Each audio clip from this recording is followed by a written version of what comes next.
अस्सलाम वालेकुम ज़ियानी, मैंने आपको आपके दोस्त आपके भाई तेवजाज का सलाम है। कनाडा वीज़ा क्यों रिजेक्ट कर रहा है? सवाल बड़ा क्लियरली बता दूं, अगर मैं आउट ऑफ द वे जाकर आउट ऑफ कॉन्टेक्स्ट जाके बात बताऊं, मेरी अपनी अंडरस्टैंडिंग ये है कि कनाडा की जो वीज़ा एप्लीकेशन आप भेज रहे हैं ना, कोई ह्यूमन बीइंग उसको चेक ही नहीं कर रहा।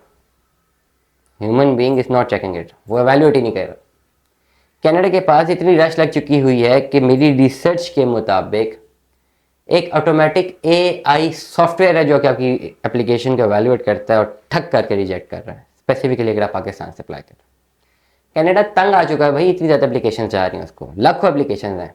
रफ एस्टिमेट बता रहा हूँ, 5-6 मार्च को एक बंदे ने अप्लाई किया है, 2 दिन के अंदर अंदर वीज़ा रिजेक्ट हो गया और 3.5 lakh visa application approximate figure जो है वो रिजेक्ट कर दी। एक ह्यूमन बींग नहीं कर सकता है। ह्यूमन बींग वीज़ा अफसर के पास आपका केस आता है, वो एवेल्यूएट करता है, वो देखता है कि क्या चीज़ें हैं। मेरी रिसर्च ये कह रही है कि उन्होंने एक ऑटो लगा दी एआई, जिसकी बड़ी स्ट्रिक्ट रूल्स एंड रेगुलेशंस कर दी है, इसको स्ट्रिक्ट कमांड दे दी है कि जो उनके उस पर पूरा उतरे वो खाली पास कर जाए उस बैरियर को, बाकी सारे रिजेक्ट हो जाए। इस केस में जितने लोगों ने, जितने जेन्युइन केसेस भी हैं, उनका भी बेड़ा गर्क हो रहा है। मेरी रिसर्च ये कहती है कि कनाडा विजिट वीज़ा देना कंप्लीटली बंद कर देगा पाकिस्तान को। और बड़ी ज़बरदस्त दिलचस्प जो है मुज़ायका खेस तो नहीं कहेंगे, दिलचस्प रीजनिंग भी मिल रही है कि आपका वीज़ा क्यों रिजेक्ट हो रहा।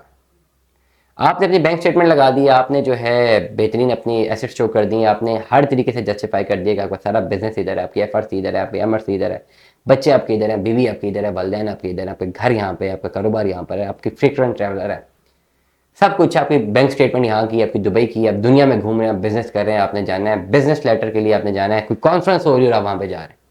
मतलब इससे ज़्यादा और क्या बेहतरीन जो है चीज़ हो सकती है? इससे ज़्यादा और बेहतरीन क्या चीज़ हो सकती है कि आप जब केस अपना अप्लाई करें कि आपने हर तरीके से वीज़ा अफसर को जस्टिफाई करा दिया, इसको मनवा दिया, भाई मेरे मैंने वापस आना है, और फिर आपका वीज़ा रिजेक्ट हो जाता है और फिर उसके ऊपर लिखा होता है, नीचे लिखा हुआ आता है, ठीक है, कि हम जो है आपका वीज़ा इसलिए रिजेक्ट कर रहे हैं क्योंकि हमें ये लगता है क्योंकि आपके पास बजाय इतना सब कुछ है भी, आपके पास या आपके होम कंट्री की इकोनॉमिक सिचुएशन इतनी बुरी है कि हमें ये लगता है कि आप कनाडा जाएंगे तो वापस नहीं आएंगे, इसलिए मैं आपको वीज़ा रिफ्यूज़ कर रहा हूँ। अब does it makes any sense? अब जिन लोगों ने इतना ज़्यादा जो है अपना इतना ज़्यादा पैसा लगा के डेफिनेटली आप वीज़ा फीस जमा कराते हैं, इतना केस जमा कराते हैं, आप वीज़ा अप्लाई करते हैं और ये आपको रिजल्ट मिलता है। अब जो लोग ये कहते हैं कि हम टूरिज्म के लिए जा रहे हैं, अब उनके ऊपर तक सवालिया निशान आता ही है, बनता भी है, यूके का भी बनता है, आपका कनाडा का भी बनता है और यूएसए का भी बनता है कि भाई तुम्हारे अपने मुल्क के हालात क्या हैं, इकॉनमी तुम्हारी कहाँ गई हुई है, तुम्हें टूरिज्म का शौक है, तुम जाके लाखों रुपया खर्च करके आओगे, तुम्हें थोड़ी शर्म आ जानी चाहिए। टू वेरी स्ट्रेट फॉरवर्ड, ठीक है। मैं अगर वीज़ा अफसर हूँ, अगर मैं कहूँ मेरे पास करोड़ों रुपया पड़ा हुआ है, मैंने जाना है घूमने में, तो खाली घूमने के लिए जा रहा, तो मैं अगर वीज़ा अफसर में कहूँगा अपने मुल्क की इकनॉमी के हालात देखो, ये पैसे बंट और गरीबों में बेड़ा गर्क किया हुआ है, मुल्क का देखो क्या हाल है, तो मैं घूमने की पड़ी है, मेक सेंस, यहाँ पर वीज़ा रिजेक्ट हो सकता है। नंबर 2, लेकिन अगर कोई बिजनेस कॉन्फ्रेंस है, बिजनेस इन्विटेशन लेटर है, कॉन्फ्रेंस निकली है, कुछ वहाँ पे एविडेंस आपके सामने आया हुआ, इस पर्टिकुलर सिनेरियो में अगर आपने जाना है तो जाना लाजिम मलूम है, फिर तो वीज़ा देना बनता है।